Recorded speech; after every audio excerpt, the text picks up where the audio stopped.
You've probably seen it by now. Salma Hayek, age 58, on the cover of Sports Illustrated's Swimsuit issue.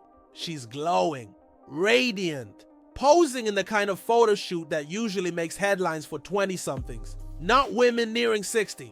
And to be fair, she looks incredible. But here's what caught people off guard. She didn't just post the photos and move on. She went on a full-blown press tour. Red carpets, interviews, talk shows, all promoting what sounded like a deeply personal achievement. And that's when people started to wonder, what exactly is this tour about? Because this wasn't for an Oscar-nominated film. It wasn't for a charity. It wasn't even about a comeback role. It was for a magazine cover. And not just any cover, the swimsuit issue. Now, no shade to Salma, but this is a woman who once gunned for Academy Awards. She's married to a billionaire. She's been in the spotlight for decades. So what's really going on here? Is this empowerment? Is it branding? Or is it something else entirely? The kind of beauty narrative that looks empowering on the outside, but quietly reinforces a more uncomfortable truth underneath. Let's talk about it. There was a time when Salma Hayek was seen as a serious contender in Hollywood. She wasn't just a red carpet presence. She was chasing major roles, producing films, even earning an Oscar nomination for Frida. The narrative back then was about talent, legacy, and breaking barriers as a Latina in a tough industry. But that version of Salma feels far away now, because what we're seeing today isn't a focus on performance or filmmaking. It's a focus on the image, a perfectly curated, filtered, and polished image. One that's less about craft and more about lifestyle, and more recently about reminding the world that she can still wear a bikini on a magazine cover. Now, to be clear, women have the right to age however they want. There's nothing wrong with celebrating beauty at any age, but when someone who once represented depth and ambition starts doing rounds of interviews about how they prepped for a swimsuit shoot, people notice, and not necessarily in a good way. It's not just about the photos. It's about the way they're being presented. Like this is some kind of personal triumph.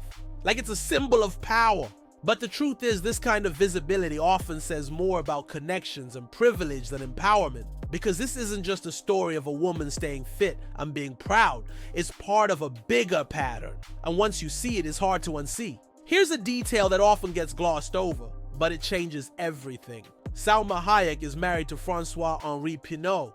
He's not just wealthy. He's one of the richest men in Europe. His company, Kering, owns Gucci, Balenciaga, Saint Laurent, Bottega Veneta, basically half the luxury fashion industry. That's not just money. That's cultural influence, power, access, and it begs the question, would Sports Illustrated have put her on the cover if she were just an aging actress with no major projects? Or is this about aligning with a global brand empire, a way to tap into luxury, prestige, and the fashion elite? It's not a conspiracy theory, it's marketing. Pinault also holds a stake in CAA, one of the most powerful talent agencies in Hollywood. So when people wonder how Salma landed a cover that once went to rising stars and cultural icons, the answer might not be in her workout routine. It might be in the boardroom. And listen, there's nothing inherently wrong with having powerful connections. But when those connections are invisible, when they're masked behind vague talk of joy, confidence, and just being yourself, it sends a misleading message to the rest of us. It's like being handed a private jet and telling people, you got there by walking. When Salma talked about how she got ready for the shoot, a lot of people leaned in, expecting a detailed routine or some honest insight. Instead, what they got was ankle weights. She said she didn't really work out, that she had months to prepare but didn't do much. Then as the date got closer, she strapped on some ankle weights and walked around her house. That's it.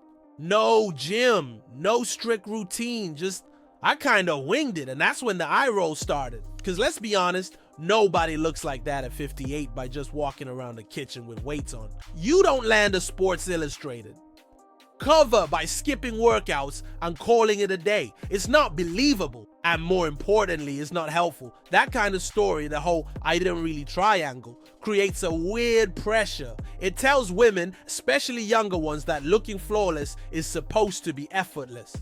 That if you're aging or tired or struggling, it's somehow a personal failure. Because look at Salma, she didn't even train. But the truth is she absolutely puts in the work. The dieting, the maintenance, the team of people helping her look that way, that's real. She's just not talking about it. Instead, she's feeding a fantasy that only deepens the disconnect between public image and private reality. And that's not empowerment, that's performance. If you look at Salma Hayek's Instagram, the numbers are impressive. Over 25 million followers. That puts her in the same digital orbit as some of the biggest names in pop culture. But something about it feels a little off. Because when you really think about it, what is Salma Hayek doing that keeps 25 million people checking in every day?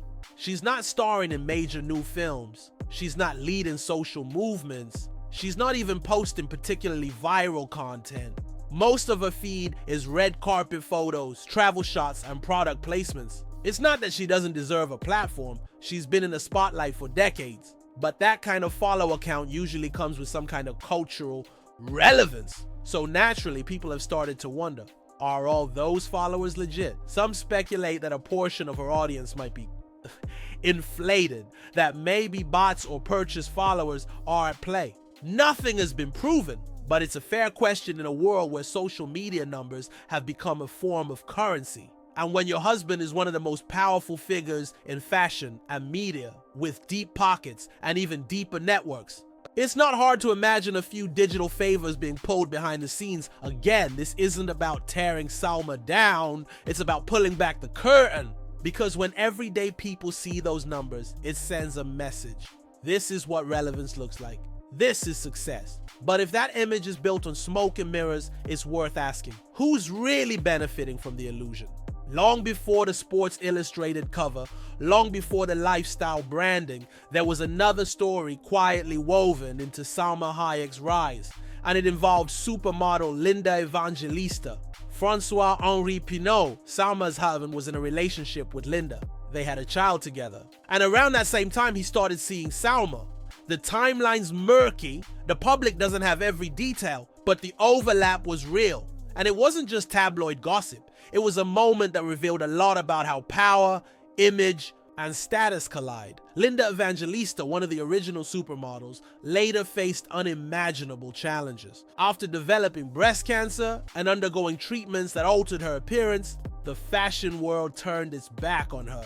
She gained weight, her face swelled from medication, and suddenly the same industry that once celebrated her couldn't move away fast enough. Eventually, Vogue invited her back for a cover, a supposed redemption, but instead of celebrating her strength, they did a tightly cropped beauty shot with her head wrapped in bandages. It was meant to be artsy. Instead, it looked like they were trying to hide her face, a brutal reminder of how superficial the industry can be. And while all this was happening, Salma was stepping further into the spotlight, marrying the billionaire, growing her influence, and building the public persona we see today. None of this is about blaming Salma for Linda's pain, but it does add context to the way beauty, relationships, and media power are intertwined. When one woman quietly disappears and another ascends, both connected to the same man, it's worth examining how the system works and who gets to control the narrative. Because sometimes the most polished images are built on stories no one wants to tell. When celebrities share their secrets to staying youthful, it often sounds like a parody, and Salma Hayek's version is no different. She said that the key to her glow at 58 isn't surgery or strict regimens, it's joy. Meditation, drinking water, that's it. No mention of personal chefs, full-time trainers, dermatologists, stylists, or cosmetic procedures, just inner peace. And let's be honest, if that were the whole truth, everyone would be glowing like a red carpet at Cannes. We all know hydration and positive energy are great, but they don't erase wrinkles, lift jawlines, or defy gravity, or not on their own. People aren't buying it, and they shouldn't. Salma looks amazing, yes, but she also likely has access to the best non-surgical treatments money can buy. Botox, fillers, lasers, peels, threads, possibly even a facelift. And if so, it's excellent work. But instead of acknowledging any of that, we're told it's just about mindset and water. That kind of messaging isn't just misleading, it's damaging. Because for women out there genuinely trying to age with grace, it creates an impossible standard. It sets the bar at effortless perfection, when the truth involves access, wealth, and behind-the-scenes help most people would never have. It turns what should be a conversation about self-care and choice into a fairy tale. And for those comparing themselves to these edited versions of reality, the result isn't motivation, it's shame. Jennifer Aniston is one of the most universally liked celebrities out there. She's known for being relatable, down to earth, someone who's aged gracefully, or at least that's how the story goes. In magazine interviews, she's often described as effortlessly glowing. Her dermatologist once told InStyle that Jen just drinks a lot of water, eats clean, and sleeps well. That's the magic, simple, wholesome, and totally accessible, right? Well, not exactly. Behind the scenes, there's more going on. And it's not just yoga and green juice. According to someone close to her inner circle, there's been talk of a recent bilateral lower facelift.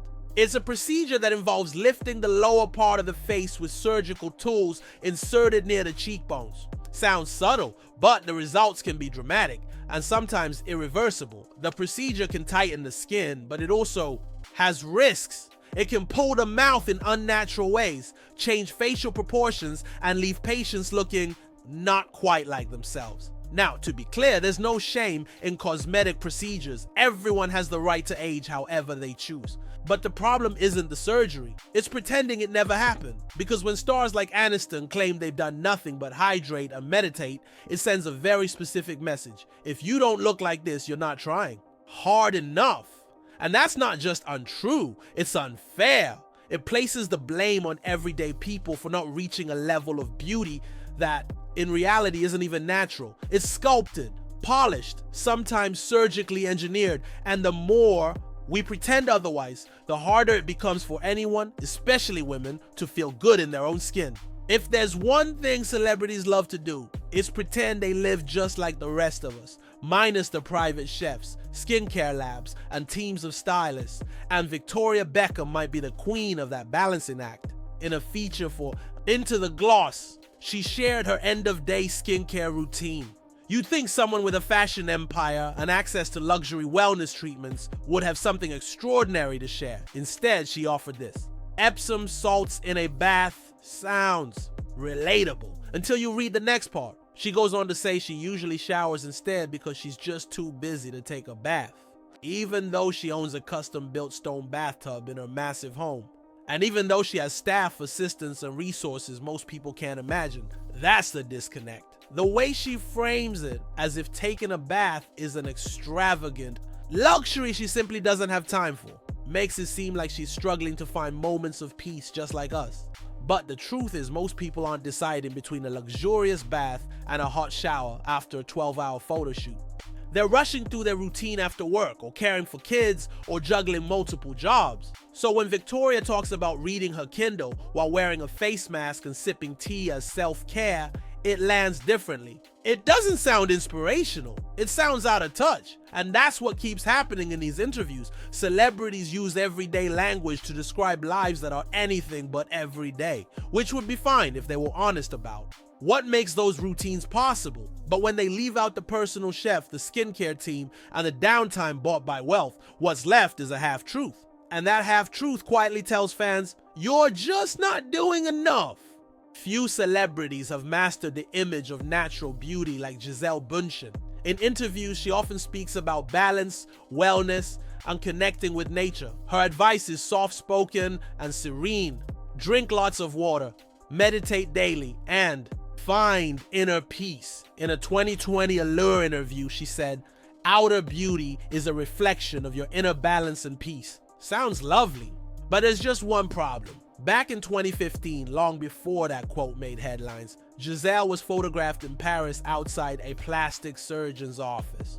She was fully covered in a burqa, head to toe, the kind of outfit typically worn for religious modesty, not privacy. But in this case, the reason was clear. She didn't want to be recognized going in for a procedure. That photo told a different story, one that clashed with the meditative, all-natural Earth Mama image she later projected. According to reports, she had undergone work on her eyes and chest, procedures that were at the time part of her return to the spotlight after years away from modeling. Now, let's be honest, it's her body, her choice. No one's faulting her for doing what makes her feel confident, but what's frustrating is the messaging that followed, because years later she gave wellness advice like someone who'd never stepped into a cosmetic clinic. Her tone was maternal, almost instructional, like she'd unlocked some secret path to ageless beauty and all you had to do was meditate and hydrate. But that's not the full picture. And for the young girls, the fans, the everyday people, hearing that message is confusing. It makes you wonder if you're just not spiritually centered enough, when the truth is there's a lot more going on behind the scenes. This pattern, celebrities denying procedures while promoting water and inner peace, hasn't just created confusion, it's helped shape an entirely new generation's view of beauty. Look around at Gen Z influencers and rising stars. Many aren't just using filters, they're openly transforming their faces with cosmetic surgery in their early 20s, sometimes even younger, and they're not hiding it. In fact, some flaunt it. They buy new faces like designer bags, then launch beauty brands based on those faces. Take Bella Hadid. Once a naturally beautiful teenager, she now looks drastically different. Her transformation is often described as subtle, but side-by-side photos tell another story. And while she's admitted to a nose job, many believe there's more going on. Eye lifts, jaw sculpting, fillers, the entire facial structure has changed. Or look at Kylie Jenner. Her lip kits helped launch a billion-dollar empire, but those plump, perfectly defined lips, they weren't there before. Her old photos tell the truth. What started as lip fillers turned into jawline work, cheek, fillers, and likely more. And yet the public story for years was all about lip liner and growing up. That lie turned into a brand. Kylie's business, now worth hundreds of millions, was built on the idea that her beauty look was achievable. Just buy the right gloss, just contour a little better. But behind that was a team of doctors and a face that was reshaped before she turned 21. Hailey Bieber is the latest in line. Her skincare brand Rhode is reportedly in talks to sell for around $1 billion. She's claimed she's never touched her face. But old photos tell another story, and industry experts point to signs of surgical work. These companies are thriving in a culture that claims to value authenticity, but profits from deception. And as younger and younger fans try to emulate their idols, they're comparing themselves to manufactured images presented as natural. The result: more insecurity, more procedures, and a growing disconnect between who people are and who they think they need to be. When celebrities like Salma, Gisele, or Kylie tell us their glow comes from joy or hydration, they're not just offering bad advice. They're selling an illusion. And what's worse, they're packaging that illusion as empowerment. They speak about aging gracefully while quietly reversing it behind closed doors. They tell fans they're just being themselves when everything about their appearance has been curated, lifted, injected, or filtered.